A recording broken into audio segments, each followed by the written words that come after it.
بسم اللہ الرحمن الرحیم۔ ناظرین کرام، آج میں آپ کو ایک ایسا روحانی عمل بتانے جا رہا ہوں جو انشاءاللہ دلوں میں نرمی پیدا کرے گا، ناراضگی کو ختم کرے گا اور محبت کو بیدار کرے گا۔ لیکن شرط یہ ہے کہ نیت پاک ہو، مقصد جائز ہو اور یقین کامل ہو۔ اللہ تعالیٰ قرآن پاک میں فرماتے ہیں کہ وہ دلوں کے حال جانتا ہے، دلوں کو پھیرنے والا بھی وہی ہے اور محبت ڈالنے والا بھی وہی ہے۔ اکثر ایسا ہوتا ہے کہ میاں بیوی کے درمیان غلط فہمیاں پیدا ہو جاتی ہیں، رشتہ طے ہو کر رک جاتا ہے یا کوئی اپنا روٹھ جاتا ہے۔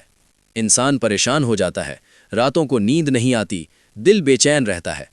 ایسے وقت میں ہمیں گناہ یا غلط راستہ اختیار نہیں کرنا چاہیے، بلکہ قرآن کا سہارا لینا چاہیے۔ یہ عمل سورہ مزمل کا ہے۔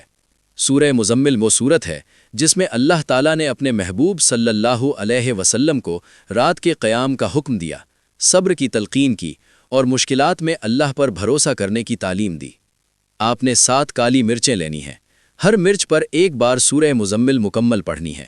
جب آیت میں لفظ وکیلا آئے تو 7 مرتبہ وکیلا پڑھیں، پھر سورت مکمل کریں، پھر آخر میں یوں دعا کریں: یا اللہ، اگر فلاں بن فلاں کے دل میں میرے لیے خیر ہے، اگر یہ رشتہ میرے حق میں بہتر ہے تو اس کے دل میں میرے لیے پاک محبت، نرمی اور رغبت پیدا فرما، اور اگر اس میں میرے لیے نقصان ہے تو میرے دل کو اس سے پھیر دے اور بہتر عطا فرما۔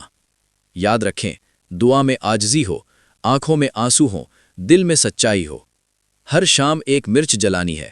جب مرچ جلائیں تو تصور کریں کہ غلط فہمیاں جل رہی ہیں، نفرت جل رہی ہے، رکاوٹیں جل رہی ہیں اور دلوں میں محبت کی روشنی پیدا ہو رہی ہے۔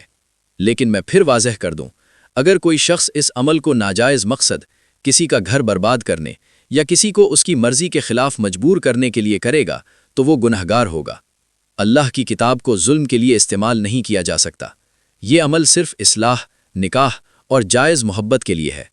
اصل طاقت مرچ میں نہیں، الفاظ میں نہیں، اصل طاقت یقین میں ہے، اصل طاقت اللہ کے کلام میں ہے۔